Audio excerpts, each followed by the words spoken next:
Selamat pagi Pak Tomo. Selamat pagi Pak Bali. Gini Pak, kami ingin mendapat respon Pak terkait penerimaan CPNS yang wajib CAT oleh pemerintah. Ya. Bagaimana pandangan Bapak atas kebijakan tersebut? Dari apa yang saya ketahui bahwa dari ke tahun ke tahun penerimaan CPNS semakin baik, apalagi dalam 2 tahun terakhir ini. Dimulai dari 2013, saya tidak melihat langsung karena waktu itu saya mohon maaf lagi di Klatbim gitu Pak, di Klatbim 2 sehingga tidak. Tapi dari laporan dari teman-teman yang setiap hari mengikuti proses itu di BKN, bahwa CAT yang pertama tahun 2013 itu sudah cukup bagus ya. Mungkin sebagai uji coba masih ada kekurangan di sana sini, akan tapi di CAT 2014 ini saya melihat sudah sangat lebih bagus gitu. Jadi meminimalisir kekurangan-kekurangan di tahun 2013. Saya melihat ada monitor yang sekarang kalau tahun 2013 katanya kadang hidup kadang mati gitu ya. Ada 2 kebijakan nggak usah dihidupkan, kemudian ada yang kemudian di akhir-akhir kemudian dihidupkan supaya lebih transparan. Tapi di 2014 sudah pasti sejak dari awal mereka para pengantar, entah itu orang tua atau keluarga yang lain atau mungkin pacarnya bisa melihat bagaimana pelaksanaan kemudian hasil ya yang langsung on the spot bisa mereka lihat pada saat itu juga. Baik Pak Tomo, tahun kemarin memang Pak Deputi yang kemari dan Bapak di Klatbim. Sekarang setelah Bapak yang langsung sendiri menyaksikan atau memantau pelaksanaan ini Pak, bagaimana kesan Bapak, kesan pribadi Bapak atas pelaksanaan ini? Seberapa transparan sih Pak? Saya kira sudah sangat amat transparan Pak. Seperti saya sampaikan tadi, yang bersangkutan peserta tes langsung melihat hasilnya saat itu juga. Begitu selesai diucapkan selamat bahwa dia telah memenuhi passing grade. Begitu juga dengan mereka yang mengantarkan, yang di luar, ya, yang tidak boleh masuk.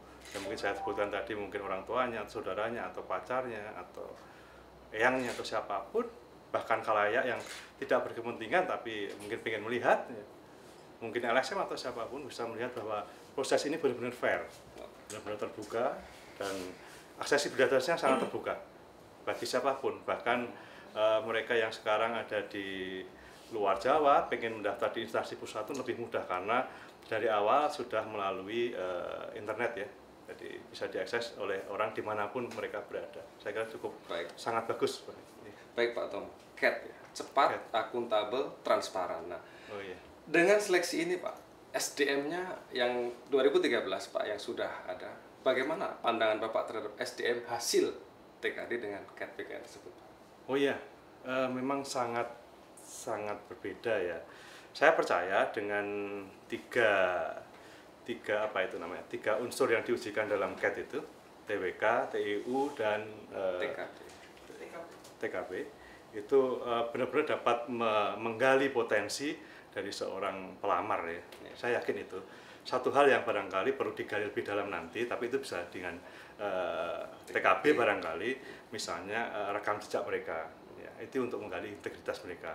Akan tapi kemampuan kognitif mereka itu sangat bisa digali dari tes semacam ini, dari CAT itu. Baik, dari penyelenggara sendiri Pak, bagaimana layanan CAT ini terhadap instansi Pak? Kerjasamanya saya bilang. Itu gimana Pak selama bekerja sama dengan CAT? Saya kira sangat kooperatif Pak. Saya hanya mengirimkan sekali surat ya ke BKN, kemudian ditindaklanjuti oleh staf kami Pak. Dan itu sudah sangat direspon dengan sangat baik, tidak berbelit-belit. Ya saya ingat saya cuma sekali. Kemudian langsung jadi. Terima kasih sekali. Baik, bukan hanya sistem rekrutmen mungkin Pak Tomo yang kami tahu, kepegawaian itu pasti akan ada hubungan dengan layanan kepegawaian BKN Pak. Jadi mungkin kami juga perlu pandangan Bapak. Seperti apa sih layanan kepegawaian BKN terhadap kepegawaian instansi lain saat ini Pak? Saya kira juga saya itu lama bergelut di bidang kepegawaian. Hampir sejak saya masuk cuma bidang-bidang berganti-ganti bidang gitu Pak. Nangani pensiun, pangkat, kemudian secara keseluruhan saya tangani gitu ya.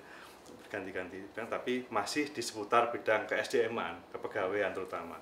Nah, saya melihat dari tahun 90-an sampai sekarang sudah banyak mengalami kemajuan, apalagi sekarang sudah didukung oleh sistem ya, baik sistem sistem informasi dan teknologi ya dan komunikasi yang digunakan oleh BKN.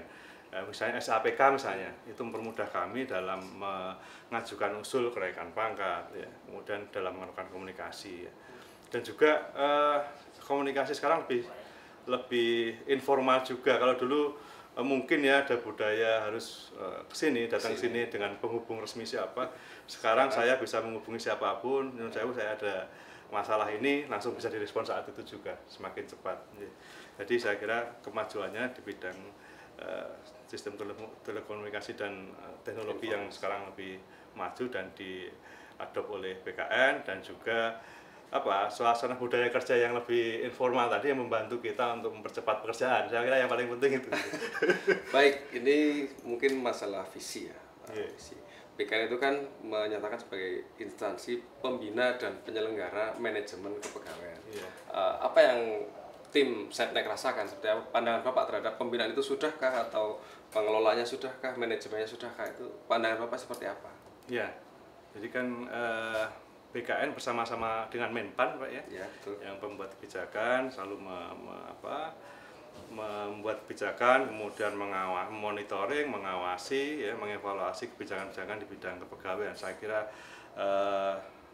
kalau kami orang kepegawaian melihat semakin tahun, semakin hari semakin baik, Pak. Ya, saya melihat perkembangan itu karena saya adalah pelaku pekerja di bidang SDM, Pak. Pelayan di bidang SDM ini. Mungkin masih ada harapan Bapak, Pak, terhadap BKN ke depan itu seperti apa?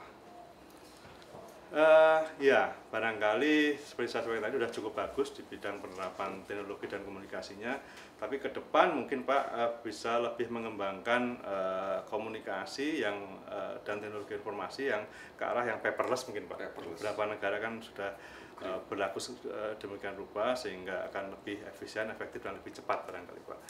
Cuman faktor security-nya barangkali perlu diperhatikan untuk paperless ini. Jangan sampai nanti dihack, kemudian rahasia-rahasia yang ada di tumpukan-tumpukan itu, mungkin cloud-nya bisa diakses oleh orang luar, oleh hacker, perlu diperhatikan juga.